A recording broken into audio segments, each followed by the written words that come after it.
Jesus was talking to his disciples. He spoke of the Holy Ghost power and might. When he had spoken, and as they beheld him, a great cloud received him right out of their sight. But Jesus is coming, oh, Jesus is coming. When is he coming? Just today now. Why is he coming? He's coming to get us. How is he coming on a snow white cloud?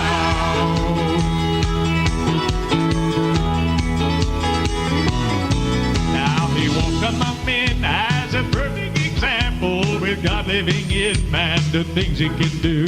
He left us a roadmap to carry the gospel. He gave us the power to spread the good news. But Jesus is coming, oh, Jesus is coming. When is he coming? Just today now. Why is he coming? He's coming to get us. How is he coming on a snow white cloud? Yeah. He's coming back again, not as a phantom. He's coming back again. Death could not kill, the grave could not hold him, and time can't destroy him. He's coming back again, the Savior of men. Jesus is coming, oh, Jesus is coming. When is he coming? Just today now. Why is he coming? He's coming to get us. How is he coming on a snow white cloud? Jesus is coming, oh, Jesus is coming. When is he coming? Just today now. Why is he coming? He's coming to get us. How is he coming on a snow white cloud? Jesus is coming, oh, Jesus is coming. When is he coming? Just today now. Why is he coming? He's coming to get us. How is he coming on a snow white cloud? Jesus is coming, oh, Jesus is coming. When is he coming? Just today now. Why is he coming? He's coming to get us. How is he coming on a snow white cloud?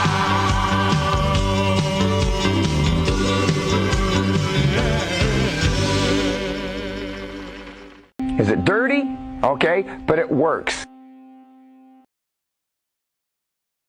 Hello, hello, hello, beautiful people and friends of mine. Thank you so much for joining us tonight on the Cowboy Corner Show.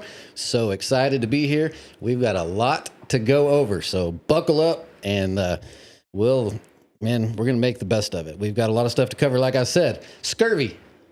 Yeah, it's a real thing, and it's not just for pirates.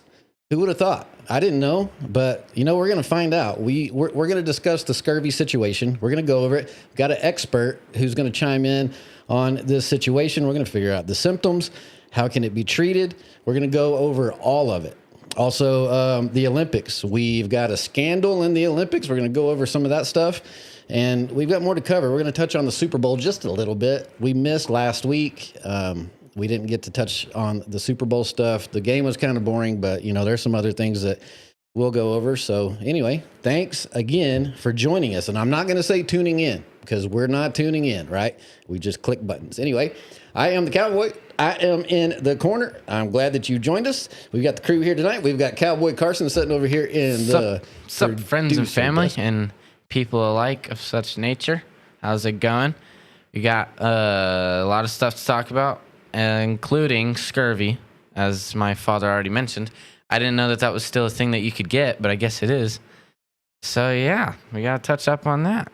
Scurvy's the happening thing, man. Everybody's talking about the scurv, and we're going to go over it. Also, we've got co-producer Cowboy Creed is in the house. How's it going? Credler. The I didn't know Credster. what scurvy is until like 10 minutes ago, so if I don't say that much on it, just... It's okay. It's okay. You'll gain some more knowledge today whenever our expert chimes in. Well, see, Creed is of the latter generation, and so he, I guess, probably didn't take part in the same kind of movies and stories and books and things that we did that go over the scurv. And so it's not really called the scurv. I just made that up like right now on the fly. So anyway, yeah, we're going to go over it. As always, contact the show. Like, you got to join in, folks. You join in on the chat. You talk to us. Everything is on the screen right now. It's scrolling down at the bottom, but also you can see, join in on the chat. Or if you are YouTube incompetent and do not know how to do the chat, or perhaps you're watching on a phone and you have something to say or to share, We want to hear from you. And you do that on Instagram direct message. That'll come right to the old ding-a-ling right here. And that sounded inappropriate, but I mean the phone. And anyway, that's how you join the show. So anyway, as I said, we'll get started here. We took last week off, unfortunately, but we just kind of had to. It was Valentine's Day last week. It was on Saturday, and my wife works at a flower shop, so she's busy. Obviously it's her busiest time of the year. It's busy for like basically the entire month leading up to the big V Day. And then on Valentine's Day, they have to get some extra vans around, and they have to hire the hot shoe drivers, the guys that just really know what we're doing, know how to feather a gas pedal around the corner. But at the same time, you've got fragile merchandise in the back in the form of roses and vases, and you can't break those things. So me and Carson took part in the... I was the jumper. And Dad was my getaway driver.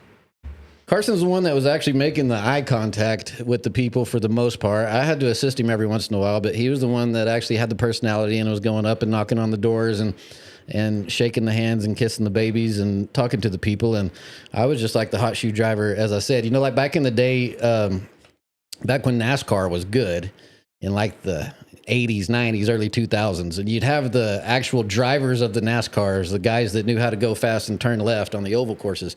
But then when it came down to the like the road tracks and more technical stuff, they'd always bring in the hot shoes. And that's kind of what they do at the flower shop. When the going gets tough, the tough get going, and they call in your boy to do some hot shoe driving. I'm like the Robbie Gordon of the flower delivery industry. Or Amen. The Boris Said of the flower industry. If you don't know who Robbie Gordon and or Boris Said are, then we're not going to touch on that tonight, but you can just look it up. They were the guys that NASCAR would hire to come in and drive around the road courses. So that's kind of what we did. Yeah, well, I don't know who either of those two people are, so I guess I'm going to have to look it up. Jeez, Creed, you need to up your knowledge, dude. Don't know what Scurvy is. Don't know who those people are. I don't know who they are either, but it's all right. Just pretend Creed is in as our NBA insider, and I tried to get hey Creed, you got some NBA knowledge for us to go over tonight, and he really didn't. And then about 3 minutes before the show, he's like, "Oh, we should have pulled up some videos of the dunk contest they had last week." And I was like, "Well, it's too late now, bro. So you're going to just have to be descriptive." But it sucked. I know that it sucked because I saw some clips of it. And it was just people just doing literally regular dunks. And I just, Creedus, why don't you come up and touch up on it? Well, there's not that much to say. It was just really bad. People were doing dunks that you would do in game. Some guy, he just threw down a regular dunk. There was nothing flashy to it. But it's...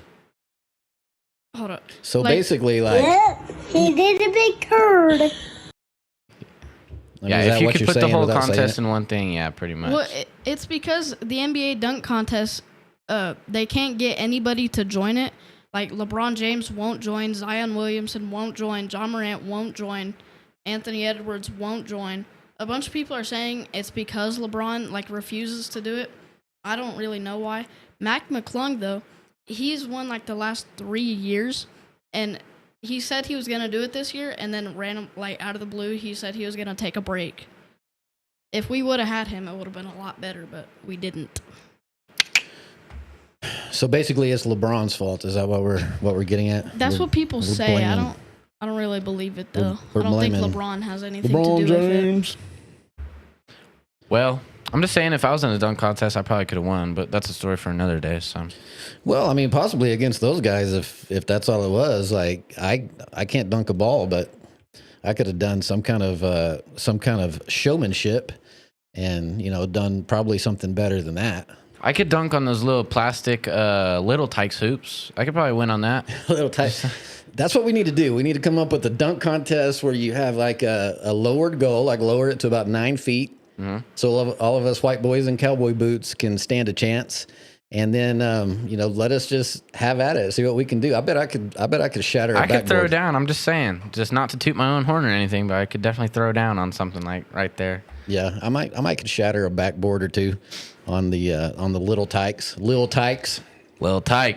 Yeah. So Was that our basketball inside knowledge there, Creedster? That was. So what we got, the dunk contest was trash. Hello, Gabe in the chat. Thanks for joining us. Gabriel. Thanks for being part of the Cowboy Corner show. So yeah, we had last weekend off because we were delivering flowers, and the dunk contest was trash. That's about what you missed there. Yes. Cowboy Corner Chicken Farms Incorporated has officially gone into business. Buzzinga. Hey-o. There they are. There's the chickens, folks. Now, unfortunately, a few of those chickens have since deceased. And, it just happens. Like, I ordered some chickens. We decided we were going to get in the chicken business. When we bought this property out here, it already has chicken coops and the run and that, it's all set up. It's all ready to go. It's already got egg boxes.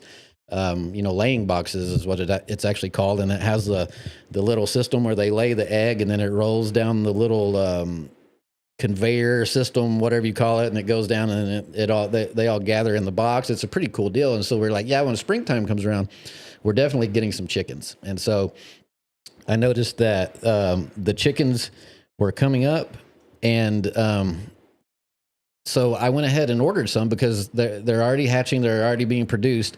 And so what happened is I ordered some last week, and it was kind of an ordeal because if you don't know anything about ordering mail order chickens, we can go to the next picture. We don't have to just leave the same one up all the time.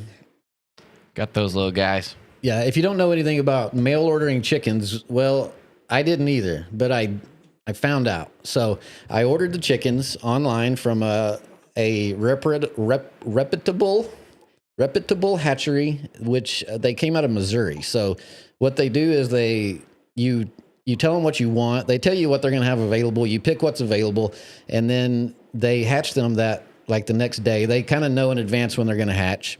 And so they give you the ship date, and they put them basically as soon as they hatch, they're ready to go. They put them in a box and they ship them to you because they say that they don't need food. They don't need water. They can live off of the yolk sack for about 72 hours. So that's what I did. We can go ahead and take that down. And so that's what I did. And it all worked out fine. I ordered them on Tuesday, but what happened is they emailed me. So I ordered them on Tuesday and they were going to ship on Wednesday because the ones they were saying they were available to hatch on Wednesday, they were going to ship them on Wednesday, which they did. But they sent me an email and they said, well, I ordered 15 chickens because that's about the maximum that I think we can hold here. So they told me, part of your order is not going to ship because the chickens we had thought were going to hatch, they haven't hatched yet. So they're kind of running behind. They said, we've refunded your money, and they refunded like almost exactly half of the money that I paid them. They said, we're going to go ahead and ship the ones that are ready to go. We refunded you the rest. So here you go. So I ordered 15. They refunded half the money. In my head math, I'm thinking, okay, I'm going to get 6, 7, maybe 8 chickens. So in the meantime, I go to Tractor Supply, and I go to Bunk's Feed Barn, which is a local store, and they both have chickens. And so I end up gathering up from those two stores 9 chickens total. So I'm thinking, okay, this is going to give me like the 15, maybe 16 or so. Well, then this morning I get a call. So they mail the chickens in the P.O. box, the post office. They put them in a little box. They send them in the mail, and they kind of expedite them so they don't die. They called me this morning. They said, hey, this is the post office. We've got your chickens. You need to come get them ASAP. So I was already expecting it, so I was kind of waiting. Went and got them. Come home. I open the box, and I've got 20 chickens in the box. I ordered 15. They told me my order was short, but somehow I still got more than I originally ordered. So I don't know how that works. I mean, thanks, I guess. I already had 9, like I said. So we had 29 chickens this morning, which is almost double my estimation on what I thought we could handle in the chicken coop. But now, I think six died. So now we're about back to the original number. So yeah, six have perished. They were miraculously, all 20 of them were alive, when they showed up, and I really wasn't expecting that. I was expecting to, like these little 1-day-old chicks are not going to survive coming from Missouri to West Texas in a mail truck being tossed around. They don't have food or water. They're being all strewn about. Like, this isn't going to work. But they were all alive, and I was like really impressed. So one of them was like kind of hanging on, and he ended up passing away within like the first hour of them being here. But the rest of them, like once I got them in the brooder box, got them warmed up, and they started perking up, they were coming around, and they were all like looked fine. And then all of a sudden, like about maybe 6 hours in, they just started like dropping like flies there for a second, and we were kind of getting concerned because I'm like, what's going on now? The other ones that I've already purchased, the other 9, they're totally separate. They're doing fine. Like they're already growing and running around and acting like little maniacs. And then they started kind of dropping. So we were getting a little concerned, but I moved them. I put some of the more bigger and healthy ones in with the older chickens. They're doing fine. And then the other ones, I'm kind of just letting them have some room where they're not getting ran over. And I think that we've hit the mark on the deceased chickens. I don't think any more are gonna pass away. Well, we have one who's kind of hanging on to life right now. Hopefully he'll start getting rejuvenated, and I hope he does better. But he is hanging on to life right now. I really hope that he didn't die like as we're doing this podcast. That would kind of suck. Yeah, we're laying hands on them. We're pleading the blood of Jesus over them, and these little chickens are going to live and not die. They're going to bless us with some bountiful eggs, and that's our confession on these chickens. What's up, Creed? Amen.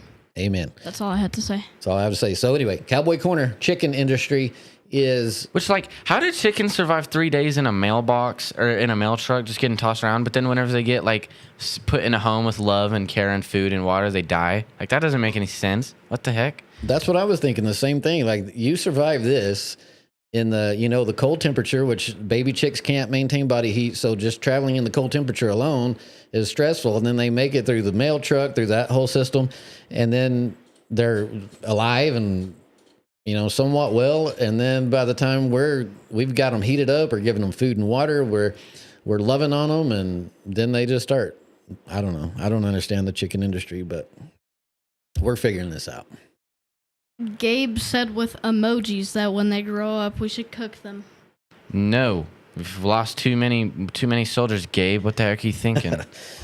That's the problem is people, we get He said it with emojis, though. He did one hatching, he did, and then he did 2 like normal ones, and then he did an older one, and then he did 4 like chicken emojis. Yeah, I can see the chat, and there's some fried chicken legs, which are obviously delicious, but probably not our chickens. We got mainly egg-laying chickens. We didn't. You have KFC for that, Gabe. Come on now. We didn't get butcher chickens, but if they misbehave themselves, if they cause any trouble, they can end up in a frying pan for sure.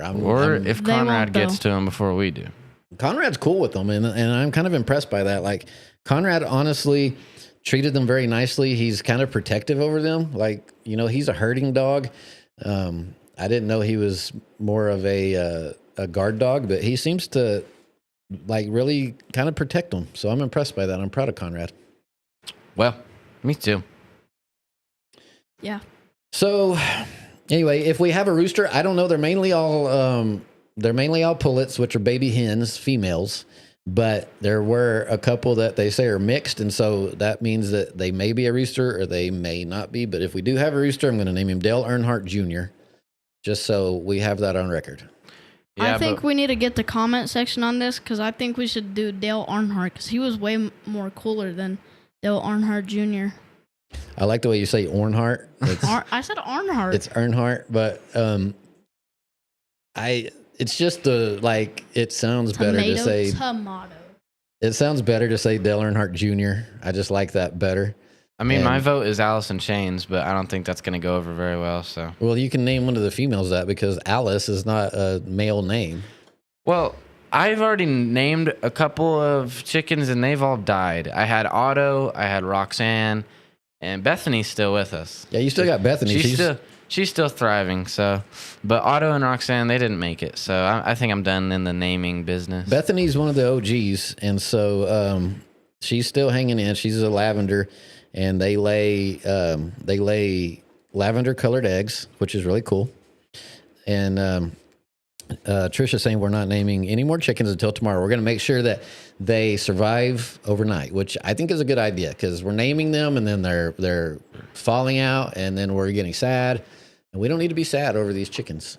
But both the chickens that I named are still alive. I got Jackie and Nile. Jackie's like the one that's been on the verge of death, but it perks up every now and then it's like kind of on the verge of death, and then it gets better. I don't really know. Yeah, he's hanging on. He's hanging on by a thread, but he's still with us. Hopefully, I haven't checked in a while, so I think you may need to talk in the mic a little more. Like I think your audio is a little weak. Just get a little closer, and you'll be all right. So, yeah, you know what the chickens might have? What? Might have some scurvy. Scurvilicious. I don't think you can get scurvy from chickens. You can get salmonella from chickens. Well, what if the chickens have scurvy? That's why we have to wash our hands after we handle the chickens and especially before we eat. So always keep that in mind when handling baby chickens. Always wash your hands, especially like don't put down a baby chicken and then grab a piece of pepperoni pizza like we had earlier. It was delicious too. And don't touch your dog. Don't touch your cat. Don't touch any other animal after you're handling a chicken. Don't touch your face. I'm an expert at this stuff now. You're getting a little carried away now, but yeah, I'm just kind of guessing here. I don't really know, but I'm sure that's probably a good advisory to watch out for. Yeah, well, I mean, it's always better to just be safe while you can. In other news, baseball. So we've transitioned out of football. Football season is officially over. Baseball season is starting though, and spring training is just right around the corner. So actually, the spring training games started yesterday, and they're going today, and they're going to play 12 spring training games before the actual season. Each team will play about 2 spring training games a week. So we're ready for that. And with that being said, me and the boys a couple weeks ago, we got some new baseball gloves, and we're getting ready for baseball season. We were warming up the gloves, breaking them in, playing some old toss in the backyard. And, Creed decided to throw a heater, and it kind of went over my head. And next thing you know, I knew it. I reached up for the ball, and it went over, and I just felt it. I felt it before I heard it. And then you hear that just horrible sound, that, and the baseball went right through the window. And I said, boys, we're about to be in trouble. And I didn't even get that sentence or that statement completely out of my mouth, and heard the back door open. And we were being informed, as if we did not already know, that we had broken a window in the backyard of the house. Credus, any words on that? According to Trisha, she was not mad, but she was very mad. Oh, she was so mad. She needs to stop. She was not mad. She was disappointed. But here's the thing. I broke a window when I was about about Creed's same age, and it's not all Creed's fault. I didn't catch the ball. Now, granted, it was 6 inches over my head, but I didn't catch it. So had I caught it, or at least been able to deflect it somewhat, I could have prevented it. So it's kind of a mutual deal. And, but I mean, I did it. I broke window, reaping what you sow when you have kids, but it all comes with a good time. Like it's not like we're going to not play baseball in fear of breaking a window. Like if that's a casualty, a collateral damage of having a good time, it's probably worth it. That's the way I look at it. My wife probably doesn't see it the same way. I mean, I had a great time before the window got broke, so just throwing that out there. And I mean, I wasn't gonna. It's like you fall off the horse and you got to get back up and get back on it. So even after the window was broken, we still played. Like I just, in my own pride, I just stayed out there and we played for about another 10 minutes or so, and then I was finally like, all right, we don't need to let another one fly astray, and this is already a little bit expensive, so let's not make it double. By the way, he's saying that it went over his head to protect me from getting in trouble. It was like entirely my fault. Like there was nothing he could have done. Well, I mean, it was over my head. It was, but had I known it was coming, I could have prepared. But he's disrespectfully saying that you suck at baseball. We're being boys. Boys are being boys, and I would much rather be outside playing catch and breaking windows than Conrad, just go ahead and make your collar pop on us. Anyway, I'd rather us be breaking windows outside playing baseball than y'all just, behind a video game screen for the entirety of your life. So we're good with it. Like I said, collateral damage for a good time. I have no problem with it. Word. Confirmed from last live stream, we have a Crave cookie discount for Cowboy Corner. Yes. I mentioned that you might could go in there and say, give me the Cowboy Corner discount. They might give you a discount, or they probably won't. They might call the police. I said, just kind of risk it. But I ended up talking to the owners, and they did say that they will give a Cowboy Corner discount. Now, they did not tell me how much the Cowboy Corner discount was, so that's on you. But you can go in there and say, I need the Cowboy Corner discount, and we'll see what happens. If they charge you extra, that's not my fault. Next, we just need our own signature cookie. Can we make that happen? I think we do. I don't know what my signature cookie would be, though. I don't know. It just, you like key lime pie. It could be like some kind of key lime pie cookie. I don't think that they've had that on their menu. It needs to look really manly, but then taste like super sweet and like sugarish.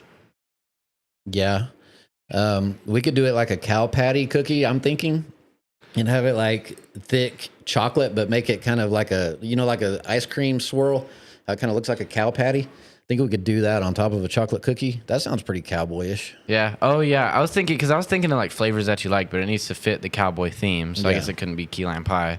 Yeah, I think a cow patty would probably be like the best idea. In the chat, we're going with cow patty too. So I think that would be the thing. Now, I don't know if that happens or not. I have absolutely no control over Crave cookie menu.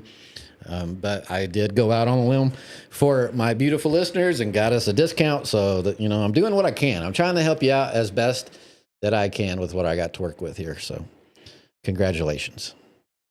You're welcome. Anyways. We got videos on Scurvy. If anybody wants to listen to that. We're about to get to that, but I wanted just real quick to ask a simple question that's been on my mind. And my friend, he's actually on the chat with us tonight, Gabe, he brought it up the other day, and then I was thinking about it too. Like, does anyone eat at Long John Silver's? How does Long John Silver's stay in business? We had a Long John Silver's, and then they totally tore down the Long John Silver's, the local one. They totally tore it all the way to the ground, and now they're building it back up. They're making a new Long John Silver's, so they're obviously dropping some coin on Long John Silver's. My question is nobody admits to eating at Long John Silver's, but they're in business somehow, and now they're building a new one. So obviously there's a lucrative business for them to do that. Like, what's going on? Does anybody actually eat at Long John Silver's? I just want to know. I think there's got to be some drug ring going on there. Because the only time I've ever remembered eating at Long John Silver's, I got a root beer float. That's the only thing I've ever gotten. I was probably 4. So I've never even had a meal there. So my guess is there's some kind of drug ring going on, keeping them in business. But I don't know. That's just me. Yeah, we're not making drug ring accusations on the show about that, but we're just maybe some speculation of what could be going on behind the scenes, because obviously, like I said, they're hanging around, but I don't know anybody that eats there. It's like a secret club of Long John Silver's supporters and people who are keeping them alive, I guess. I bet it's just one person who tips $7,000. I think that Conrad went by and bumped my camera stand and knocked me off center a little bit. It did a little bit. Yeah, it still looks good. We're going to roll with it. All right. Just in case I'm looking off center, or maybe y'all saw some vibration going on, blame the dog. He runs around here like he owns the place, which he basically does.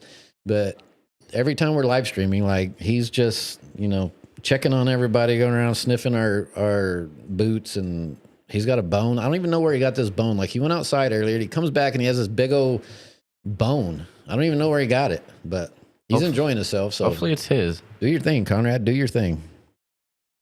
Okay, so with all that being covered, what everybody's been waiting for is the scurvy situation, and I think in the majority of people that I did not know that scurvy existed in a realistic manner. I remember as a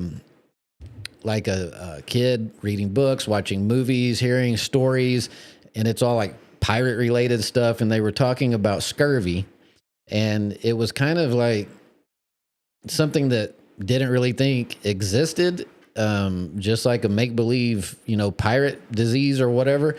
And so and then it's been like long forgotten for me for the past probably 30 years. And then recently, like, scurvy has come back up again, and I saw it. Actually, somebody mentioned it to me the other day in a conversation, and he said scurvy, and I started laughing, and I was like, scurvy? Like, I was like, scurvy? Like, are you meaning something else? And he's like, no, scurvy. He's like, the pirate disease. It's a thing. Like, people are getting it. And I still was like, all right, cool, whatever, man. And I was still interested, so I looked into it. I did some research, and sure enough, it is like it's a real thing, and people are still getting it. And I thought that it was quite humorous, to be honest with you. But if like people are really getting it, that's obviously not funny. But we did some research on it. I had a conversation with a really nice lady. She's our new friend of the show. And she has a video, like she's an expert on this and I'm not. So she decided, she didn't decide. I contacted her and asked if we could, air the video. And she reluctantly agreed to let us. And so we have a video we'll play here in just a minute. And I will, let you guys just look at it for yourself. Her name is Miss Stephanie Kutch, or maybe Mrs. I don't know if she's married or not. Anyway, she's a lot smarter than I am. She knows a lot more about this than I do. So I'll let her explain the scurvy situation, because we're all interested in it. Like, nobody wants to get scurvy, right? And Nope. I definitely don't. I looked into it, and what I can tell you is that it makes your teeth fall out. It can make your hair fall out, and it's mainly like vitamin C deficiency. So everybody, let's dose up on our vitamin C. But if we can go ahead and roll the video from Miss Stephanie, our new friend of the show. She makes the IQ of everyone go up. And let's see what she has to say. Yes, the 17th century pirate disease. It sounds like something from a history book, but dietitians are now warning that in rare cases, people using popular GLP-1 medications like Ozempic, Wegovy, and Mounjaro are developing severe vitamin deficiencies, including vitamin C deficiency. GLP-1 receptor agonists like semaglutide and tirzepatide work by slowing gastric emptying, She had me at reducing those words. appetite, Like, if you can use those increasing words, feelings of fullness, you're and smarter improving than me. blood sugar control. That appetite suppression is a big reason they're so effective for weight loss and diabetes management. But here's the issue. If you dramatically reduce how much you're eating and you don't intentionally protect nutrient intake, you can end up under consuming essential minerals and vitamins, and that's where problems begin. One high-profile example, singer Robbie Williams revealed in 2024 that he was diagnosed with scurvy after taking something like Ozempic. I mean, that's probably plastic surgery, though. If I was rich, I'd be getting plastic surgery. It has some Botox, Scurvy but no today scurvy. is rare, especially in countries like the United States, the UK, and Australia, where food access isn't typically limited. So seeing it reappear raises eyebrows. Scurvy is caused by severe long-term vitamin C deficiency. Vitamin C So if it's just a vitamin C deficiency, isn't it like easy to get your vitamin C back? Like you could take some kind of supplement, right? Connective tissue weakens. Yes. Wound healing That is slows. how you would Gums bleed and bruising I wouldn't say it's too increases. detrimental, no. Advanced systems are swollen bleeding gums, tooth loosening, petechiae, which is pinpoint bleeding under the skin, corkscrew hairs, and reopening of old wounds. And here's the key. Rapid weight loss combined with reduced food intake and nausea increase your risk of deficiency, especially if patients are not being guided on how to structure their nutrition intentionally. Dietitians in Australia are raising a bigger concern. We've medicalized weight Australia. loss, but we haven't standardized nutrition oversight alongside it. Crikeys. GLP-1 medications are not inherently causing scurvy. Severe dietary says, restriction is. you would think If pirates would someone have stops plenty of eating vitamin fruits and C, vegetables, SEA. skips their protein, eats very small Gabe. amounts I had of to food, pin the or message. relies Yeah. on It was so funny. ultra-processed Oh, snack Gabe. foods, deficiencies You're can such a appear within 2 to such a 3 comedian. months. Weight loss does not equal nourishment. Scurvy isn't suddenly sweeping the country, but its reappearance, even in rare cases, is a reminder that weight loss and health That was are some not of his the best same work. thing. GLP-1 Yes, that's great work. medications are Definitely powerful took him a tools, while to think of but that one. tools still require Just skilled dogging use. on Gabe If over you're here. considering these That was a medications compliment. or you're currently using them, make sure nutrition is part of the plan Kind of. because sustainable health is more than just a lower number on the scale. All right, that's our scurvy expert. I don't know if that's a good thing to be called, honestly, a scurvy expert, but she definitely knows what she's talking about. And I was like, hey, I don't want to pirate your video here, so I'm asking permission. May I use it? And like I said, she reluctantly agreed. Praise God. So that is more information on scurvy than I could ever give you. But yeah, it's basically a vitamin C, as Gabe says, deficiency. And to answer your question, Carson, on like just taking vitamin C and boosting that up. Yeah. But the thing is, it's kind of, if you heard what she said, it's like, it's long-term decline and the malnutrition and the decline, because what it is people that are taking these medications like Ozempic, Wegovy, and Mounjaro, and a few of the other ones. The only thing that I really know about these medications is like the commercials they always have, like the people outside playing football in the park with their dog, or they have the guy that's like in his bathtub overlooking a beautiful cliff, mountainside in Southern California or whatever, like things that have absolutely nothing to do with the medication. And you're just like, what's going on? And then at the end, they're like, side effects could lead to death or paralyzation, or that's really the only things that I knew about it. But people that are taking those for weight loss because it suppresses your appetite. And so one of the things about suppressing your appetite is you're just not wanting to, your body's not, craving certain things. So you're not getting those vitamins and minerals that you need, with vitamin C being like the main one. Now, I don't know how that fits in with the whole pirate situation. I don't know if it's just because pirates were at sea and in, many months at a time, I guess, and they just didn't have the right kind of fruits, because obviously they didn't have like a CVS pharmacy right there in their galley of their pirate ship to go get some vitamin C supplements. Like I guess that's how that happened. But over a long period of time, your body just starts losing that vitamin, and then you notice that you get all those side effects, like the main noticeable ones being that you lose your hair, that you lose your teeth, and you lose your dignity. Yeah, you could. If you're losing that kind of stuff, it's obviously going to be noticeable and kind of embarrassing. Now, obviously, we're not making fun of anyone who is taking these supplements. I guess that's what you call them, supplements, or they're injections, or I don't know how it actually works. Like if you're taking those for weight loss or for diabetes or whatever the case may be, like obviously we're not making fun of you, but you just need to be aware. Like you can actually get scurvy, and you don't even have to be a pirate. You don't even have to know that it really exists. And so, Cowboy Corner, we're here to help the people. The people help the people. And I thought it was interesting, and it's my show. So I'm like, hey, we're going to talk about this. We're going to have somebody that knows what they're doing. And so thank you to Miss Stephanie, or Mrs. Stephanie. Thank you. I know her, but I don't. I just met her via email, but I don't know her that good to know if she's a Miss or a Mrs. Anyway. Information about scurvy that Cretus the fetus didn't know. Thank you, Mrs. or Mrs. Stephanie. Yes. Also, thank you very much. If you want to lose weight, don't use all the injections and the little medicine things, because it's just going to give you more health problems than you probably already have. Just go to the gym, do it the normal way. I mean, it might not be as fun, or it might take longer, but it's the only way that'll actually help you. Yes, it is. And I mean, obviously people do the supplements for a little boost. And again, like that's fine. There's no judgment or anything. Just be aware. Just be aware of what you got going on. So we're going to go on to things that we know more about from this point in the show. Once again, thank you to Miss Stephanie.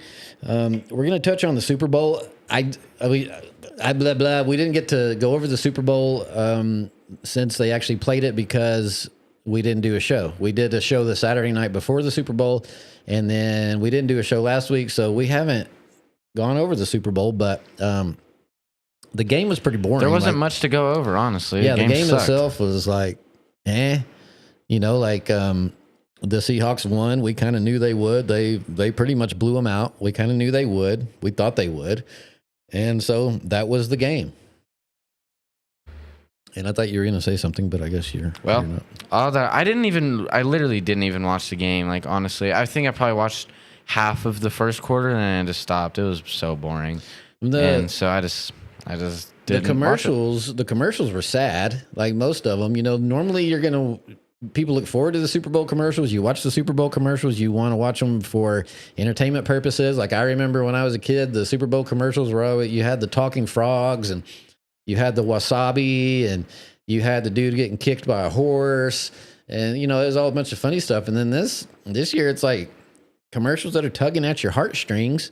And even that was like a downer. Like at one point, remember I was sitting next to my wife watching a commercial and she's over there crying. Oh my gosh. What, you know, she cries during Hobby Lobby commercials and that kind of thing. I don't remember It doesn't take much to make her cry, so I guess that's she's pretty tender in that way. I don't remember what the actual commercial was that made her cry, but yeah, she was crying at a Super Bowl commercial. And so I was like, okay, we're getting a little too real here. And it costs like $7 million to. Yeah, those commercials are not cheap. Like if I'm going to pay that kind of money and produce a commercial to go in the Super Bowl, it's going to be something that people are going to remember, and not because it made them cry. You're going to remember it in a good way. But I didn't have a Super Bowl commercial, so you paid your bill. You can do whatever you want to do. I heard that a couple of them were made by AI. Like a couple of the commercials were just completely AI generated. Which, like, if you're going to spend that much money on a commercial and you don't even going to put in the effort to, like, at least make it look real, like that's just pathetic. Yeah, it was just kind of a show. And the last podcast we did was called The Clown Show. We went over like the whole thing, kind of being like just a little too woke for our taste. But there was something interesting that I wanted to touch on, which is nothing really to do with the game, but they had to pay. The players have to pay taxes. They have to pay because they played it in San Francisco, California. They have to pay a California state income tax. This was an interesting fact. And bring that clip up. Yeah, there you go. So Sam Darnold, right there, he had to pay that much money in taxes for playing in the Super Bowl. They get a bonus beyond their salary, and he had to pay taxes, which was more than what he actually made in the game. So actually it cost him like $71,000 out of his pocket once he paid the taxes in California to play the game. Play that next little clip. Bowl. The winning team, each player gets $178,000. In other words, the Super Bowl isn't a part of their salary. And because the game was played in California, and California has a jock tax, and they look at duty days. So each team spends 7 days in the state of California. So those are 7 duty days, and they pierce your regular salary at 3.5%. So he has to pay, when you take in account he got the $178,000 plus his overall salary, he has to pay the state of California for spending 7 days there $249,000. That's just so stupid. I mean, yeah, but it ends up costing him $71,000 to go play in California. Now, if I'm the NFLPA, now you got to remember, it's probably even more than that. Well, yeah, I mean, that's ridiculous. And obviously they're making several $1 million, but still, I mean, you shouldn't have to pay honestly anything. Like you should pay your taxes where you live, not out of each. I mean, I don't know. It gets pretty political, but that just sounds insane. When you're losing $71,000 out of your pocket to play the Super Bowl and win the Super Bowl and be a Super Bowl champion, there's something wrong. Yeah, and as far as the NFL goes, Dirty, okay, but it works.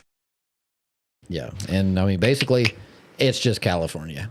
Nothing surprises me in California. Now, New York is getting almost as bad. We're gonna touch on that here in a minute because I found this to be very humorous, but we're not there yet. So, anyway, yeah, he had to pay that much in income taxes to play the Super Bowl and win the Super Bowl. So, I mean, what the heck, man? That's what the cornbread. I don't know a lot about taxes. I don't have a lot to say, but you know, it's pretty stupid. It's like, why do you have to spend so much effort on taking your team to the Super Bowl and then you end up having to pay to do that? Like, what? And you have no control. Like, the players aren't controlling where the Super Bowl is located at for that year. Like, you have to go play it, and it's not like they're going to decline to play in the biggest game of their career. So you're just kind of like behind the eight ball in a catch-22 under the gun.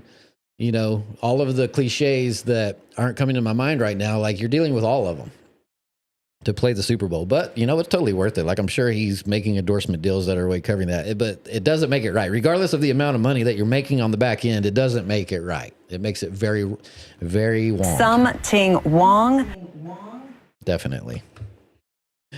I owe Mr. Bad Bunny an apology. I said on the last podcast I would apologize to Mr. Bad Bunny if he didn't wear a dress. I was hoping that he didn't wear a dress, and he didn't. So I owe him an apology. I apologize to you, Mr. Bad Bunny, for speculating that you were going to wear a dress and make just a big, you know, douchebaggery of the Super Bowl halftime show. I still didn't watch it, but I know you didn't wear a dress, so I apologize, as I said I would. I'm a man of my word. Now, with that being said, Turning Point, which, you know, Charlie Kirk's whatever you'd call it, company, brand. I think it was brand. I don't really know. Yeah, whatever it is classified as, the Turning Point. They did a Super Bowl halftime show to kind of offset the woke end of the Bad Bunny one, which, like, great, good on them, but it wasn't any better. Like, it's still play the clip that I have pulled of this. What happened? Yeah, like this. Well, I watched Bad Bunny's halftime show, and it was actually kind of good. I had no idea what he was saying. Hang on. Drink my beer. Well, Keep going. Nope. Cut my grass. Feed my dogs. Wear my boots. I just There's more. wanna cut my grass. Watch my game. Say my prayers.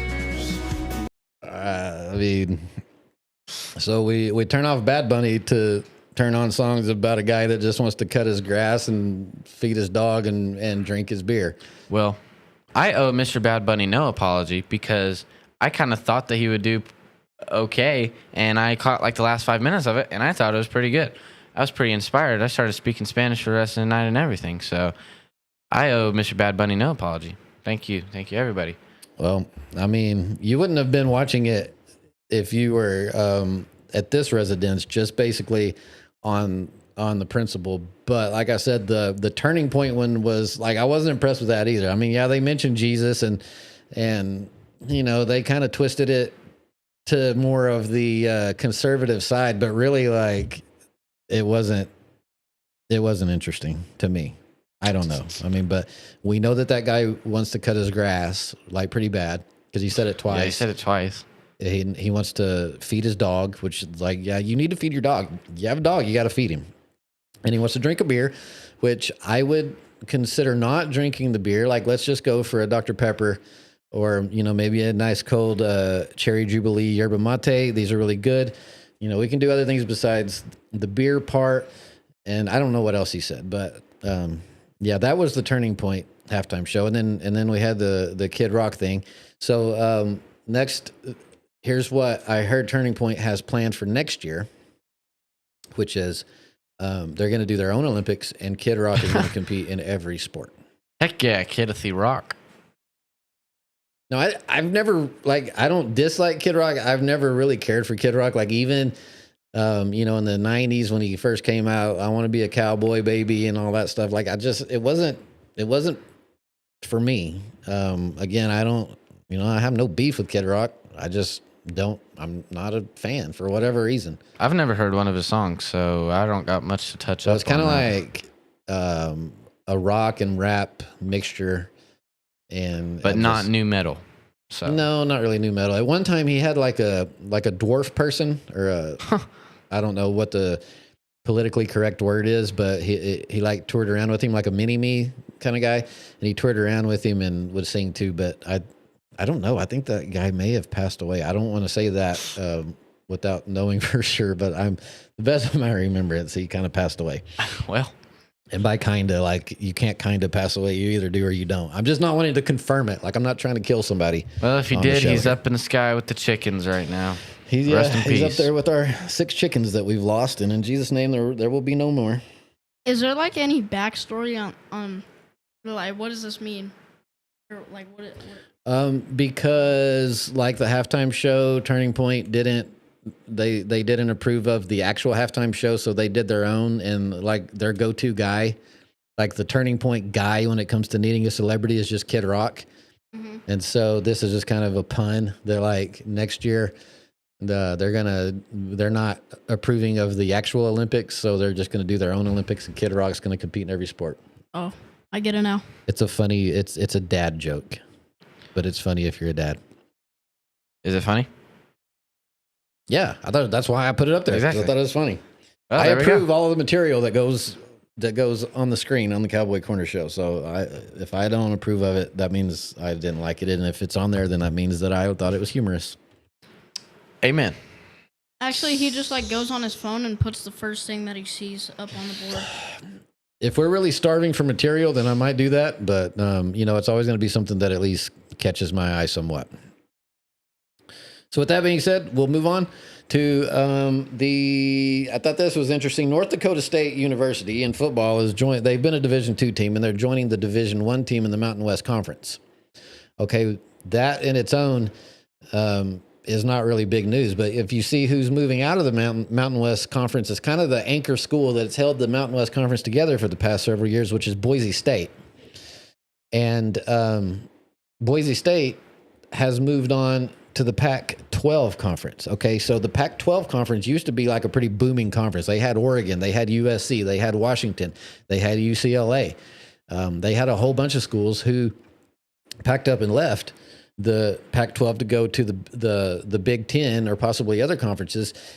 But the Pac-12 still hung on by a thread because they still had Oregon State and Washington State. So the Pac-12 actually had 2 schools. Well, now the Pac-12 has, they're expanding, but they're still calling themselves the Pac-12, but they've only got 6 schools.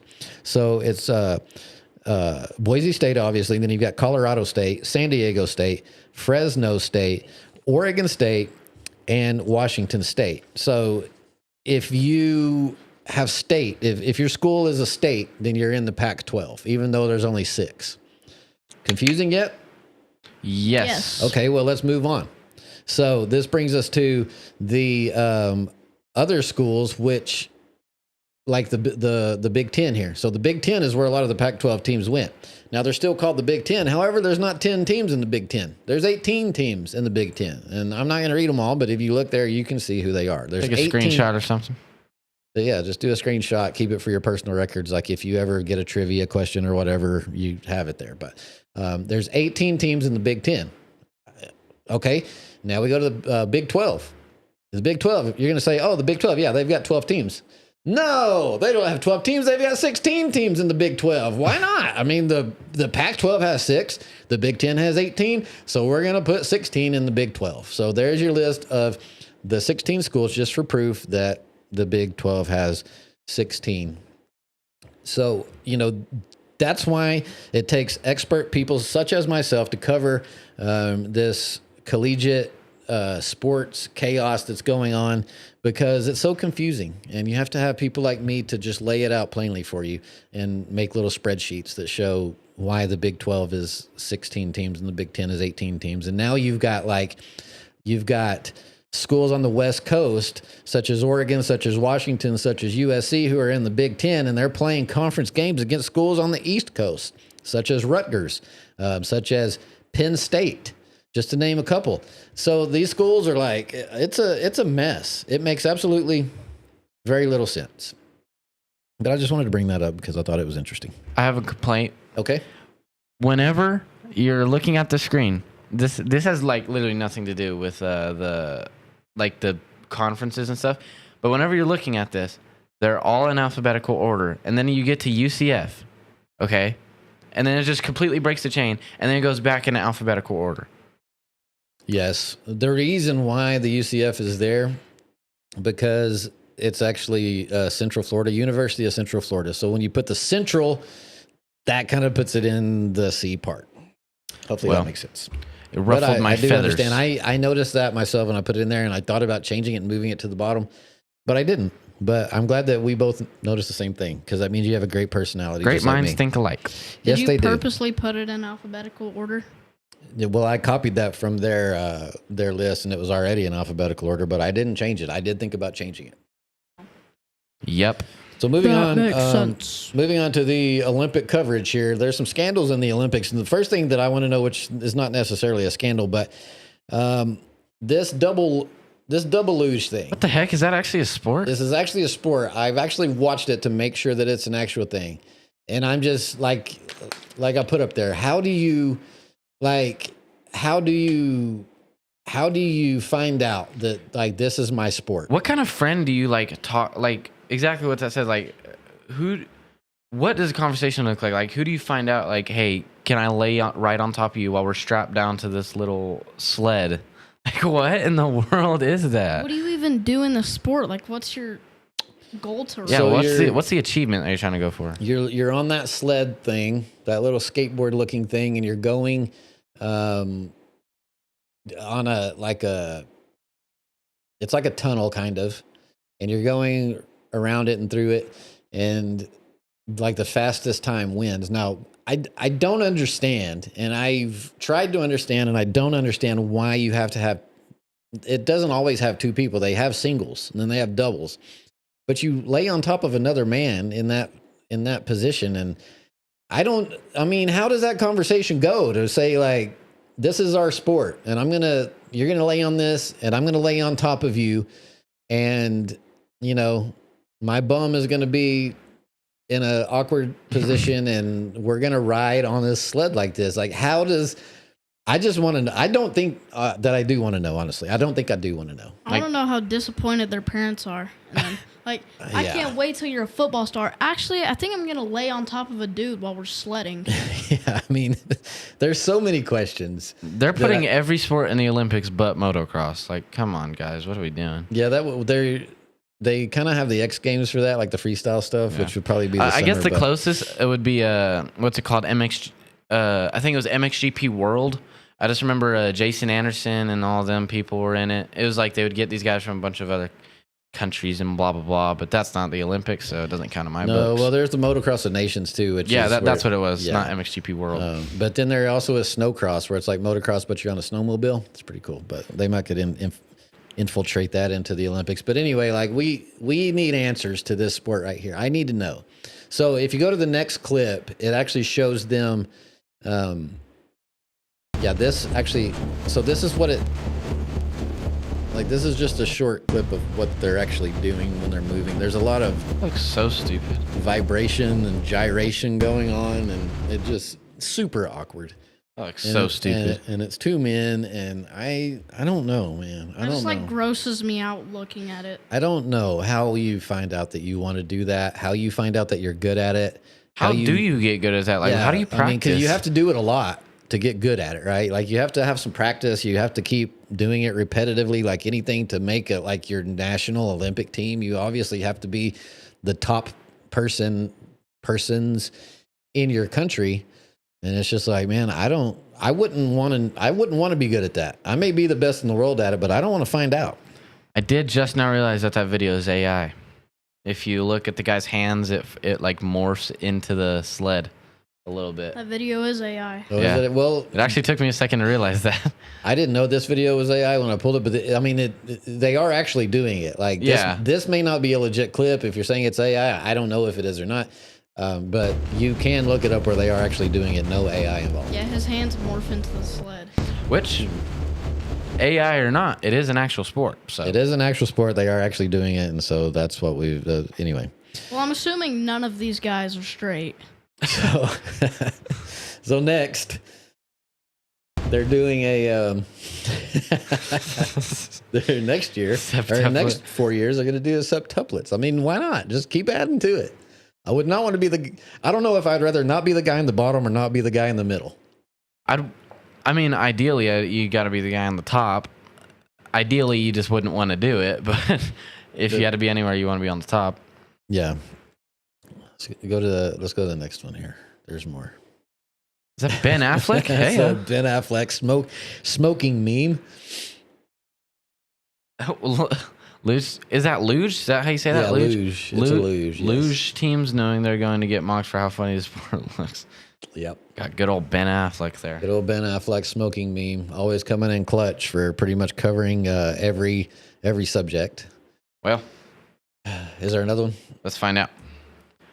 Oh no. Okay, somebody well, cheating on his girlfriend. Yeah, this was good too. So this guy, he's a Norwegian skier, and he wins his medal. I don't know if it was gold or whatever it was, but he won his medal. And then when he's up on the I don't know. I don't think he was on the podium. He was being interviewed by a Norwegian news lady, and then he just randomly confesses that he cheated on his girlfriend, and he's trying to make amends, I guess. I think if you go to the next one, it's like an actual video clip of it. We got about 8-bit video.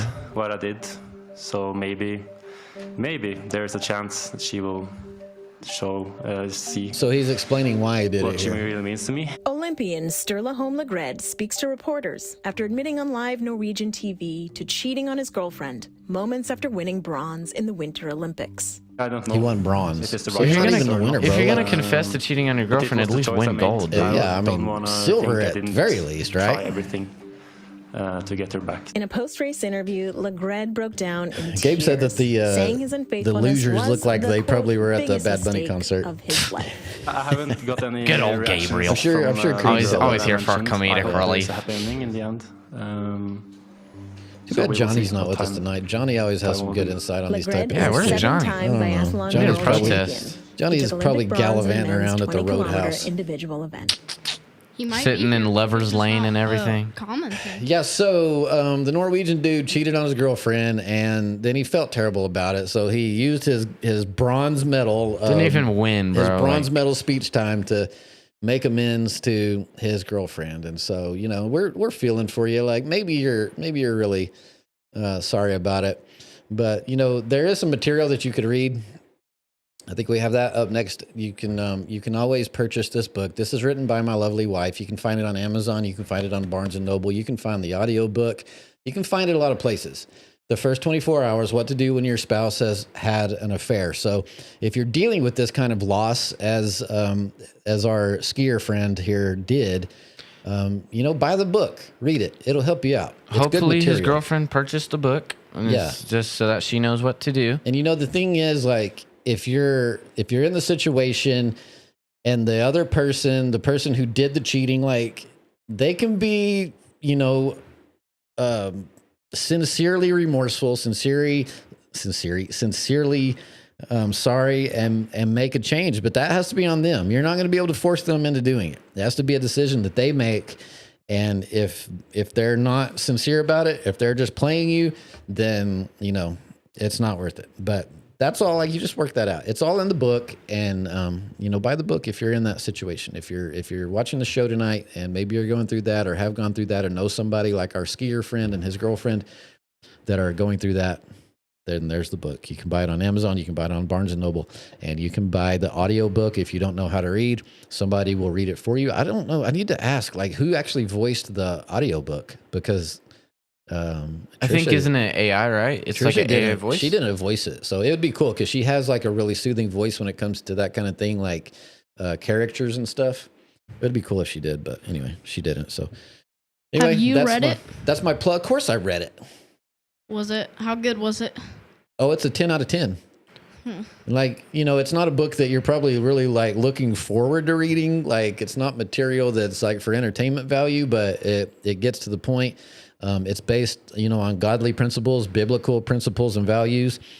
And so it's straight out of the Bible, and it's biblical principles on how to deal with these types of things and not be a lightweight, not let somebody push you around, not let somebody take advantage of you and beat you up. Like you're in control now.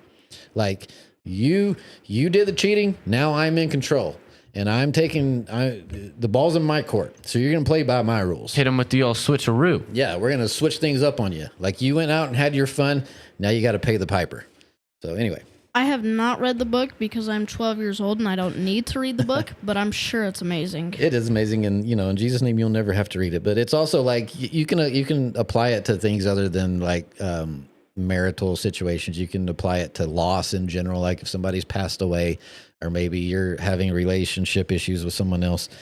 It fits many categories. It helps a lot of people out. We've got a lot of feedback on it that it's been helping people. So. Great job, Trisha. We're so proud of you. Keep releasing books, keep releasing material, because we love it. This is the first time I've ever plugged the book on the Cowboy Corner Show. It doesn't really fit our material style here, but this guy, like he made a mistake. Now he's got to make up for it. So he's trying. I give him credit for trying. I just don't know if he's sincere or not. And then the only person that knows that is him. They got to work that out. Anyway, there's more Olympic scandals in curling. Everybody loves curling. We've discussed curling before in the previous show. Is it this right here? Yeah, I believe this is a video.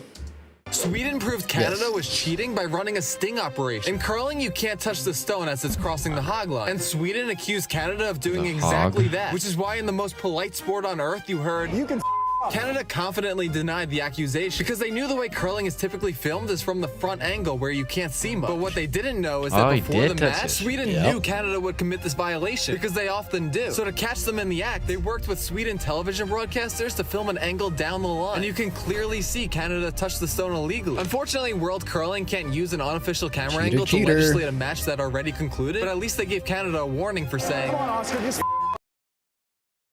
And then he cussed, and he's a Canadian, and Canadians are nice. Canadians are usually nice. I've never heard a Canadian cuss before. So they may need to also read the book, The First 24 Hours, What to Do After You Have Cheated in an Olympic Curling Event. The thing is, like, they can't be, I don't want to say prosecuted. That sounds a little heavy, but they can't be reprimanded for it by the association because they didn't catch that cheating incident on an official Olympic approved camera. So there's kind of like a loophole in there, but Canada cheated and we all saw it. Now, I don't know what the little finger push, like, does that actually do anything to help? I don't know. I'm not a curling expert, but if the rule is you can't touch it after it crossed the line and they touched it after it crossed the line, it doesn't matter. You broke the rules, bro. That needs to be Trisha's next book. What to do after you get caught what to cheating do when you're caught cheating in curling. Yeah, or any sport. What do you do for the first 24 hours after you get caught cheating in any sport? Next book. No, only curling. Okay, only curling. We don't know a lot about curling. We watch it every 4 years, and everybody gets really into it. And I actually had no idea it was a sport until like whenever the Olympics started. I had never heard of it. So yeah, I've heard of it before. I didn't watch a lot of it, and I still don't know the rules. I still don't know exactly what does what. It's kind of like shuffleboard on ice, but I don't know I can say that as if that means something. I don't know the rules of shuffleboard either. So, but yeah, you can't cheat. I know that you can't touch it after it crosses the hog. So yeah, regardless of the sport. Can we just put sports that people have actually heard of in the Olympics? Like football or something? What is it called again? Luge. Yeah, like curling and luge. luging. Where two dudes lay on top of each other and ride a little skateboard through some ice. Like, yeah, who thinks of this stuff? Who really thinks of it? Isn't there one called like skeleton? Yeah, there's a skeleton, which is kind of like the luge, but a little bit different. I don't really know what the difference is. Yeah. Like, can we put like snowboarding? There is snowboarding. There is snowboarding. That's the thing. Snowboarding's pretty entertaining to watch. Mm-hmm. I also heard, which I didn't pull any clips of it, but there was like a long jump skiing. So you basically ski down a hill and off a ramp and you fly for like several hundred feet or whatever. And people were like implementing little wing type devices into their suits to let them fly a little further. Somebody that was happening. Somebody was doing that. She was like a multi-champion on that, multi-Olympic gold champion on that, and she did that, and her arm caught a flag on it, and she had to be medalift. What's it called? Medalifted? Is that the right word? Medevaced. Medevaced. Yeah, she had to be medevaced, like right in the middle of the thing. I can't remember her name. I wish I would have pulled up a clip of that if I would have remembered, but pretty scary business. Well, we do have a clip coming up that is just as entertaining, if not more entertaining, than what you just described, and very similar. Wow. So let's go to the next one. I'm not sure what the next one is. Okay, that's the one we just watched. Yeah, this is another picture of the Canadian curling cheaters. Freaking Canadians, man. So next, I believe. Okay, yes. This guy, like, he's fine. Yeah. Through the S turn. Yannick Bertrand.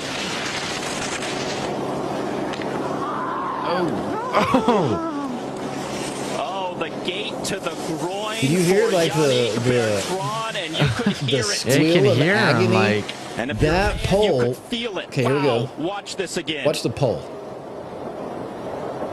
Oh, the Frenchman. Dang, dude. And it bends, and then it comes back, and like. Wow, the boys took a beating on that one. Dang. I mean, right? Like a direct shot on the rebound, like right in the scrotum. Is that what you were talking about, Carson? No, it was just this year. She did hit that pole, but she hit it with her arm, and it threw her in a backflip. It threw in a backflip because it was right as she was at the peak of a jump. And she hit one of those poles on her arm, and it threw her in a backflip, and she like couldn't move. Like I don't know if she's okay now, but she had to be medevac. So replay this one time, and everybody be quiet and just listen to the noise that this guy makes whenever he now hits. It's the Frenchman Yannick Bertrand through the S turn. Yannick Bertrand.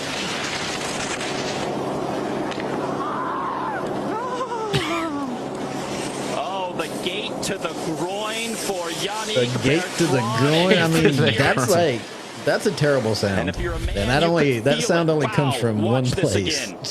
And if you're a man, you know where that place is. Good lord. Oh, the Frenchman. Anyway.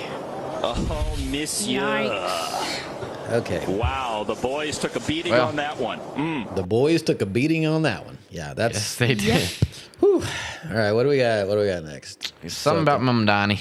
Yeah, so this guy, this is just like a big "I told you so" to you liberal, socialist, whatever you want to call it. This guy promises you the world. You vote him in, and now you're getting the shaft. But the next one, I think it's a video. Yeah. As your next mayor, I will freeze your rent. In order to get to this point of closing the gap on both this fiscal year and the next fiscal year, we are forced to raid the rainy day fund, the retiree health benefits trust reserve, and to increase property taxes across these other years. So he's increasing everyone in New York City's property taxes by 10%. And he's raiding rainy day funds, which are like, for emergencies and things like that, where cities will do that. They have excess funds in an account that they use, in case something catastrophic happens to a system somewhere. He's pulling the funds out of that and raising people's property taxes by 10%. And he's been in office since, I don't even know. December, I think. Right? Like a few weeks. And this is the guy that it's all socialist. The government's going to pay for everything. Y'all aren't going to have to worry about anything. And we're going to supply free food and free government housing and free this and free that to everybody. Those are the things that he said whenever he was running for office. And everybody that had a brain between their ears was like, this guy is full of crap. Don't like this. All of these things that he's saying is not possible. You can't do that. But they voted him in. And now here it is just a few weeks later. And yeah, that's what you get. So let's see the next one. Mom Donnie went from tax the rich to let's raid the retirement funds of the normies in about 6 weeks. Welcome to socialism, New York City. Hope you enjoy the ride. Yep, that's what you asked for. And then I think there's another one too. You literally can't make this up. Zoran Mamdani's entire campaign was built on one promise: tax the rich. The problem, he doesn't have the power to do it. And Albany, I guess that's how you say that, already said no. His solution as mayor: 9.5 property tax increase for every homeowner in the first 20 years. Raiding nearly $1 billion from the city emergency fund. A record $122 billion budget. Wow, larger than the entire state budget of Florida, which has 15 million more residents. He promised to freeze rent. Instead, he's driving up costs for every building owner in New York City. Guess who ends up paying for it all in the end?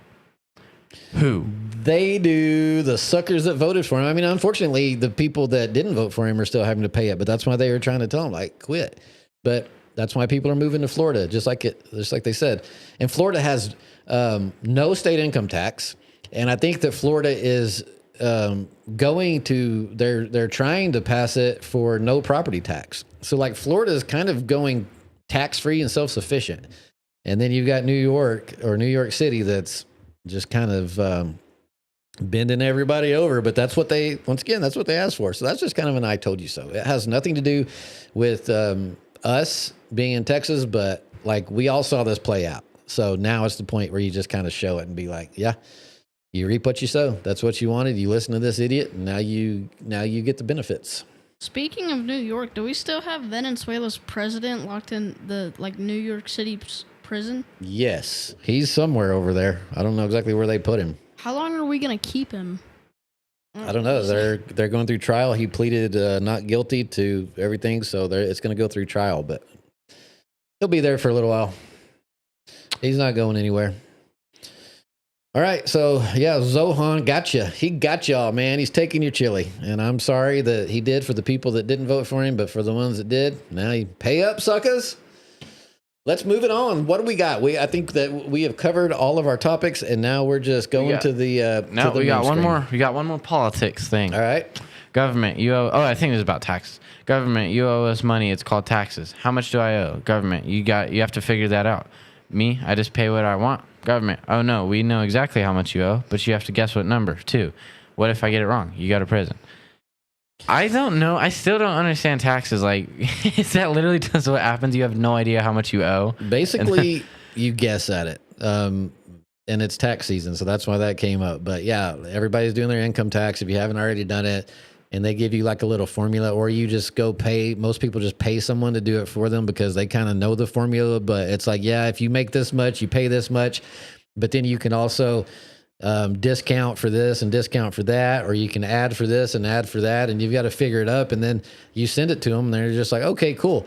But then they might come back in like a year. I think they have up to like 7 years that they can just come back to you and be like, oh, you didn't figure this right, and now, you're either pay what we say that you owe us or go to prison. I'm good, fam. Welcome to the taxes. You want to overpay, right? Like that's I mean, it's kind of ideal to pay high during the year where they're taking a little more out of your paycheck every week or every 2 weeks, and then at the end of the year, once you do your own figuring, if you've done it right, they'll pay you back a little more. And it's kind of like everybody kind of sees it as like they're getting a bonus, but you're basically just getting your own money back. Not even all of your money, just a partial piece of what you actually paid in. But it's always better at the end of the year that they're giving you something back than to say, hey, you owe us more. Because I've been in both places. And when you got to come up with another couple of $1,000s, that really sucks. I'm good, fam. I don't want to do all that. Me too. Let's go to something brighter. Next. Does anyone know when W-2s for Walmart self-checkout will be sent out? Because I sure don't. Yeah, this goes right along with it. Like I've always said, if I'm having to do my own checkout, which I'm cool with, I'll do it. But like there should be, like you're not having to pay a cashier to do that. So there should be like a little break, like a little discount. There should be something, some kind of coupon. Like you should get some benefit for having to do someone else's job, basically. Yep. Next. Dude became Ghost Rider? Uh-oh. Yes, Ghost Rider. Let's find out. Oh my gosh! What the heck? I don't know what he was trying to do. What did he even just do? I mean, I'm like 99% sure that was fake because his hair would have burnt off. But if that was real, that's insane. I need to watch that again. Yeah, watch it again. Whoops. Okay, I'm not sure what's going on here. Here we go. Okay. It's a lighter. Okay, so he's trying to. So he tried to take like the. What thing was off he trying to the do? lighter. He was trying to like get the thing off the lighter, and I guess he couldn't, so he used his teeth. Like, what was the end goal there? I don't know what he was. I don't know what he was trying, but Whatever he did, he failed miserably at it. He did look just like Ghost Rider for a minute, and I bet he doesn't have any nose hairs left. If he ever had any nose hairs, I bet he doesn't have any left now. Jeez. All right. Next. Woman says her toast is possessed by Satan. I am the devil. What kind of voice did the devil have? A very low voice, I'd say, sounded like Eli Wallach. Have you saved any of this satanic toast? Yes, I did save it because I wanted to be sure that somebody else would see it. Now this one, can you see that, Richard? What does that say? Satan lives? Her toast says Satan lives. Is the toaster still possessed? We still have trouble off and on with it, yes. Oh, see, now it's... I just hold it down. It seems to be aware. Why have you kept this toaster? Well, Richard, you know, when all is said and done, it makes good toast. For today, Boyd Mattson, NBC News, Boca Raton, Florida. Oh, well. When all is said and done, Richard, it makes good toast. Even though it looks burnt and says Satan lives on it, it's good toast. Well, that's always a good sign. Next. Oh, she's back. She's back, ladies and gentlemen. Our friend. Walgreens, and I'm going to see how much Papa I can find. Let's do it. Looking for purple in Walgreens. Last time it was blue in Bath and Body Works. I think it was purple and Bath and Body Works. So she had purple in Tractor Supply, and then she had blue in Bath and Body Works. Now she's back to purple. And my Papa, Papa, my Papa, my Papa, my Papa. Look at all the Papa, my Papa. A lot of purple. The shampoo that she showed a second ago is actually really good shampoo. I'm gonna have to take your word on that one. My Papa and my Papa, my Man, there's still. Right when you think she's done. There's still more. Right when you think it's done. No, there's more purple. my Papa, my Papa. I think she just like does this on the daily. Yes. What do you think people like walking next to her in the aisles think whenever she's just panning the camera in on random stuff? My Papa. I have no idea. To be honest with you, I have no idea. Jeez, man, how much purple can you find? A lot, Carson. A lot of purple. Okay, that doesn't count as purple. That was like blue. Easter eggs? Are they already? They already have Easter eggs out? What the heck? That's a lot of purple. Is it done? Nope. No, it never ends. Oh my How god! long is this video? Jeez. It just goes until you finally just decide to turn it off. I'm about to my breaking point. Okay. Oh, it ended. I was almost to my breaking point. Yeah, it was Oh my like, gosh, it ended. She was pushing it. She was pushing it. All right, let's see what else we can find. What's this? Next. Oh, this is great. I can already tell by the outfit something's gonna be bad here. This is in an old folks home. And now look at the guy right there with the blue shirt. That's already overstimulating for old people. Well, she is an old people. Oh yeah. Oh yeah. I guess she is. She looked young at first. She is one. That's great. And I thought she was gonna fall or something. The only reason that I thought this was funny is just the one guy there in the blue shirt, like right, dude. I honestly thought this was a young. Right here. He is loving it. He is really enjoying this hula hoop demonstration with the furry boots by the, I think she deserves. I think she deserves to not be in a nursing home. I think she's still got a little bit. I mean, of congrats to her for pulling that off. I mean, great. She's still got some talent. Great coordination and flexibility and all those good things. What else do we got? Something. Right after the break, we're going to interview Eric Weihenmayer, who climbed the highest mountain in the world, Mount Everest. It's filmed on a potato. But he's gay. I mean, he's gay. Excuse me. He's blind. So we'll hear about that. What did she even say? I couldn't even hear. You can play it again. So it's from like the 90s. This is a very old video. Right That's why it looks like this. Eric Weihenmayer, who climbed the highest mountain in the world, Mount Everest. But he's gay. I mean, he's gay. Excuse me. He's blind. He's gay? So we'll hear about that. Okay. She said he's gay. I mean, he's blind. He's blind. It's like, you already said it, lady. And now here we are probably 30 years later, and we're still watching, bringing it up on the Cowboy Corner show. He's gay. All right. As we just randomly started the countdown video for some reason. Yes, I'm sorry about that. It was an accident. You're good. Okay. Whoops. What else we got? Phil Collins, the drummer guy. Oh. Oh, man. That's how he came up with that. Great job, Roll Phil it again. Collins. Great job, Phil. I want to watch it another time. Okay, roll it again.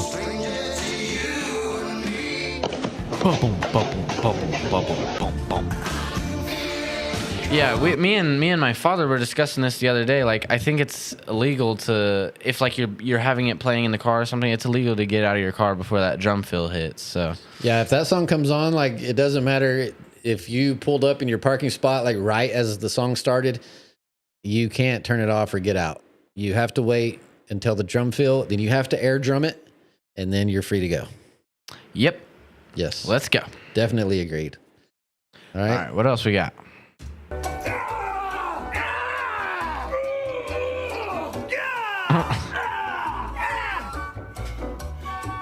I feel like people just say this because I know you. I've like never heard you ever do that. No, well, I was does. just about to say that I've noticed myself starting to do it sometimes. Not all the time. I'm still pretty nimble. I get around really well. Look at that I'm face. fit. I'm in shape. But I still notice that sometimes when I get up, I just like, ugh. So I do that, but I just do it because I feel like doing it. I don't do it because I actually like it hurts when I get up. yeah, I mean, it's somewhat exaggerated for the most part. Just like with myself, when I sneeze, I exaggerate it. Usually if I'm in a public place, like if I'm in church or something, I'm going to hold the sneeze. But if I'm at home or around people that I know, I'm going to sneeze as loud as possible, simply to get my point across. For the love of the game. Yeah, I don't know what the point is, but I'm going to get it across.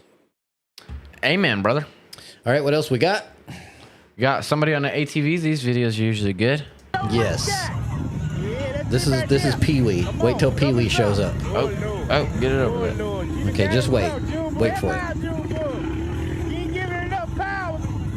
You got it. Like it's a little Barbie mobile. He ain't gonna get up this damn hill like that. Yeah, they sit right there. Yeah. Now here comes Pee-wee. You ready? Right. Oh, he's gone. That's all right. What Pee-wee is. Oh, here comes Pee-wee. Oh, no. Slow down, Pee-wee. I told you gotta wait for it. Dude, he went flying. I mean, they kind of keep you. They kind of keep you in suspense for a while. But when Pee-wee hits the scene, Pee-wee hits the scene. Absolutely. I think we should play it again just for the love of it. Yeah, you do your thing. I mean, it keeps you waiting for a little bit, but jeez.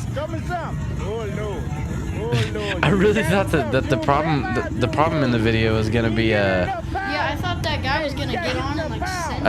I thought the problem would be she would like backflip off of it or something. Oh my gosh. Yeah, they sit right there. All right, that's y'all all right with me, dude, bug. That's all right. What Pee-wee is. Oh, here come Pee-wee. Oh, no. Slow down, Pee-wee. Look out, Pee-wee! Over there. Yeah, he landed on top of some folks. Jeez, and then like we got Unc narrating the whole thing for us. You gotta have the narrator guy. So Jeez. I fixed my camera, by the way. I think we're back to center. Yeah, it's pretty close back to center. Yeah, you're good. That was bugging me. I can't be off center. Yeah, it was kind of making me mad. Yeah, I don't it's know Conrad's fault, but like I didn't want to get up in the middle of the show and everybody's busy, so I just waited till we had a moment. Now we're back to center. It's fine. Okay, You'll what else get we over it. You got. Oh, I've seen this video. Okay, something with Lily. Oh my gosh, I've seen. She tries to do a dip, and then she just. Oh, Layla. Hey. Okay, I haven't seen it where they turn it into a Eric Clapton edit, but Got me on my knees. Yeah. Layla. So we had Layla. Okay. Tries to do a dip, and it didn't really work out too well. we need to rewatch it. We do? Yes. Yeah, I've seen only the one where she actually falls through. I've never seen the Eric Clapton thing. Perfect timing. I mean, you can't get swaggier than Eric Clapton with a Look cigarette. how long his fingers are. Like I know, I've always noticed that. But like, there's nothing more swaggier than being Eric Clapton with a cigarette hanging out of your headstock. That's yes, so, he's got a that's cigarette like, between the strings. That's the swaggiest thing that you could do. Like, just Yep. imagine like being alive for this time and like you're just like talking with your friends like, hey, did you see Eric Clapton in that concert? He's in a blazer with a cigarette hanging out of his headstock. Like, dude, that's sick. Just imagine getting to breathe the same air as Eric Clapton. Like, I feel like that's a privilege. Yes, he is still alive, so we currently are breathing the same air as him. But I'm just amazed at like how abnormally long his fingers are. But then that also I guess you that know, explains why he's so good at guitar. yes, I guess. because like myself, I'm a mediocre to average, somewhat novice guitar player. But a lot of my issue is I have like rather small hands, and so I have to have guitars that fit in, you know, they have a thinner neck where I'm able, because otherwise, like, I don't have those big 12-inch fingers like that. So Yeah, you say a thin neck and then you have a Les Paul right behind you. Yep. But it's got a special neck on it. Yeah, so we'll be all right. Anywho. Next.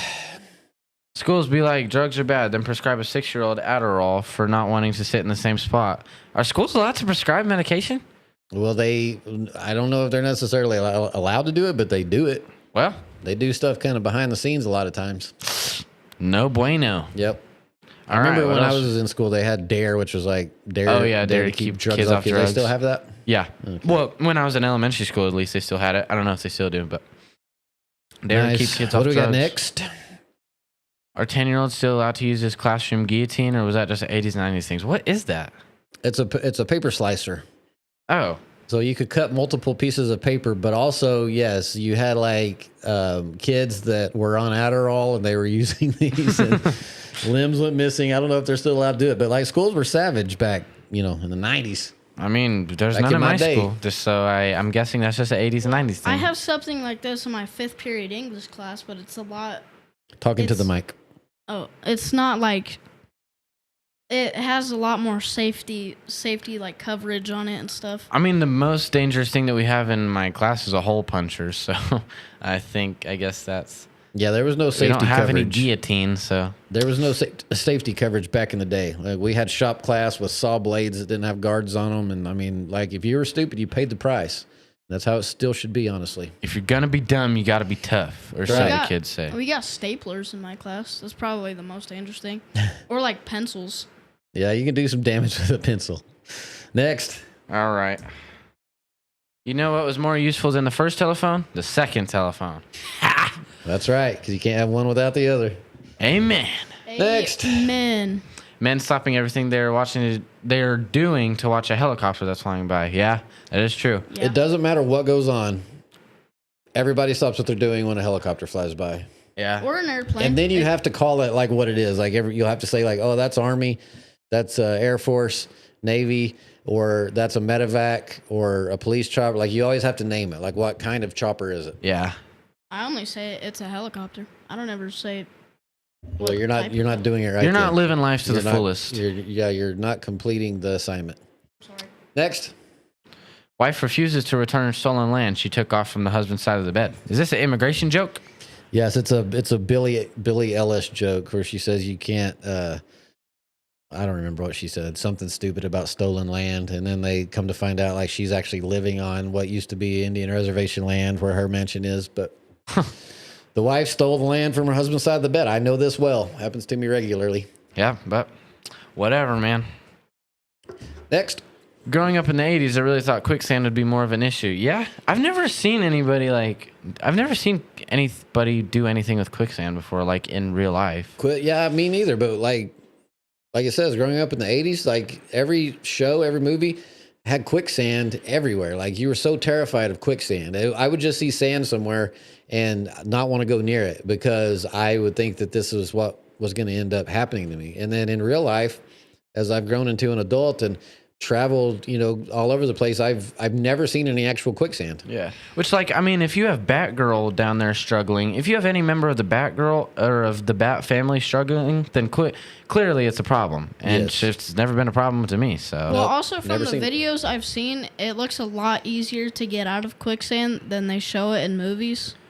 Yeah, and it also takes a lot longer to get stuck in quicksand. Yeah, it's like if you actually, because I've stepped in like a mud puddle or whatever before you kind of start going down, but it's like a slow, like you're not just going down in it to your shoulders like that. But that's another thing that always amused me about the quicksand in the movies is it would go to like their neck, then no further. With they like would never within be like the submerged span of like a second, like you're drowning in it. But it was always like the quicksand pool was, only about 6 inches shallower than the person's height.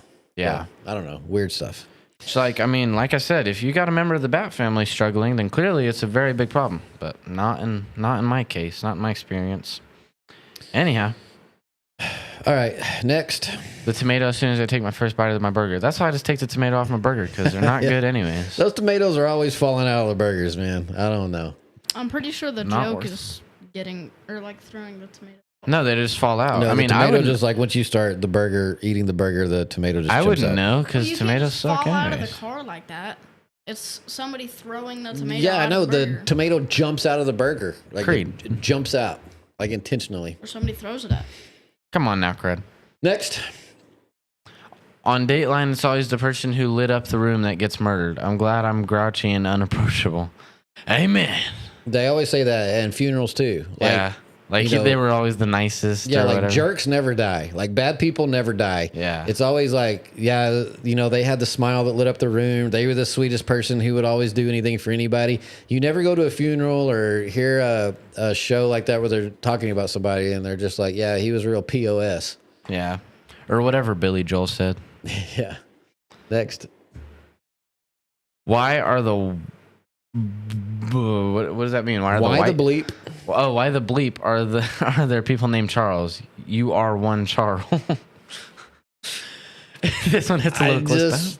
I had to put that one in there because it's a story, but my name at one time was legally Charles. Hits a little close to home. And I never went by Charles, but my birth certificate said Charles, and nothing else that I had said Charles. So I had to have my name legally changed a few years ago for driver's license purposes to get my birth certificate changed. But yeah, I was a Charles. So that's why this hits close to home. Now, I don't have a problem with the name Charles at all. I think it's a great name, but it wasn't my name. I never went by Charles. And so I had it changed for legal reasons. But it makes sense. Like, you're not Charles.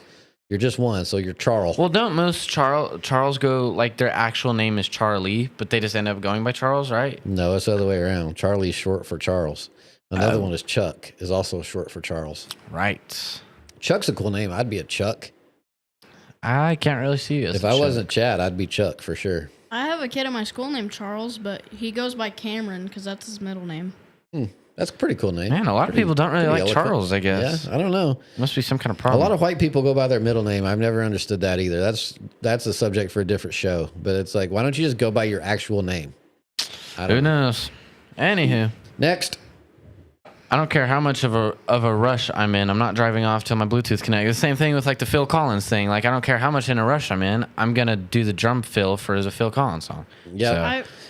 I've seen a video of this, and it's like the wife is about to give birth, and she's like, "Hurry up, go, go, go!" And he's like, "Wait, my song is not connected yet." Well, in another backstory, a few days ago, we were going somewhere. Right. And Carson got in the truck and I thought that Creed said he was going too. I thought you said like, I'll be right there. I have to use the restroom or something along those lines. So we get in the truck and it's me and Carson and we're sitting in the truck and I'm sitting there thinking that I'm waiting on Creed. And so I'm like messing with the radio and just killing time. And like several minutes go by of us just sitting in the driveway, me and Carson, no one saying anything. And finally I go, what the heck is Creed actually doing? And then Carson is like, oh, he's not coming with us. I'm like, what do you mean? Like, I've been sitting here the whole time waiting on Creed to come get in the truck. What's he doing? And then Carson was like, oh, I thought you were just like trying to find something to listen to. I was like, you didn't say anything for like several minutes. I would have been like, dude, you can drive and find a song. It's pretty funny. I mean, I'm not going to interrupt you if you're trying to find. I understand the struggle of trying to find something good to listen to. Well, so I don't take it that seriously. That's for sure. Whatevs. Next. When are they going to run out of QR codes? Yeah. This is something I legitly was wondering. Like same with like barcodes too. Like there are so many. Like you can get a QR code for everything, and it's all just these little black squares and white squares. And then I'm thinking like there can only be so many black squares and white squares in a big square before you're going to run out of combinations. So yeah, I don't know. I don't know how much longer QR codes are going to be around. Who knows? Anywho, next. I'm going outside to play. Okay, check in every 30 minutes so I know you're safe.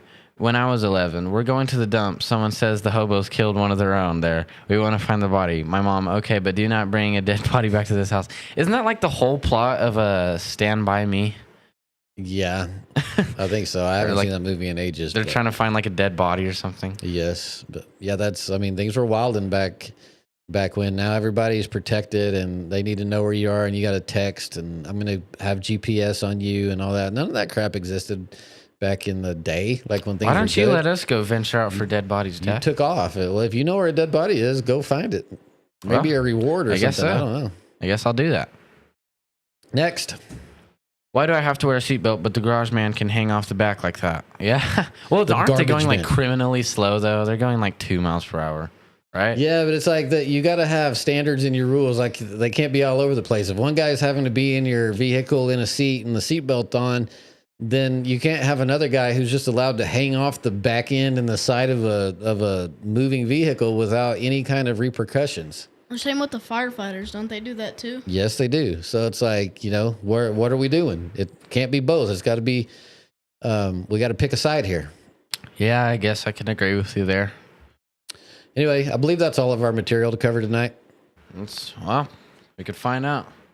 Yeah, that's everything. That's all we got. Sure is. That's everything. I knew it. You know how I knew it? Because I'm the one that put most of that in there. Yeah, I'm sorry. Next time I'll trust you. That's my bad. Actually, you're the one who put all of that in there. Yeah, probably so. Anyway, so it was a good show tonight.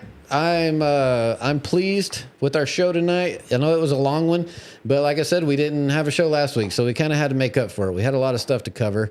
And, we talked about scurvy. 50 slides to be exact. Yeah, 50. Wow. We talked about scurvy, so I hope you're informed on that. We covered the Olympics. We covered a lot of stuff. And I just appreciate everyone who stayed with us, everyone who tuned in at any point.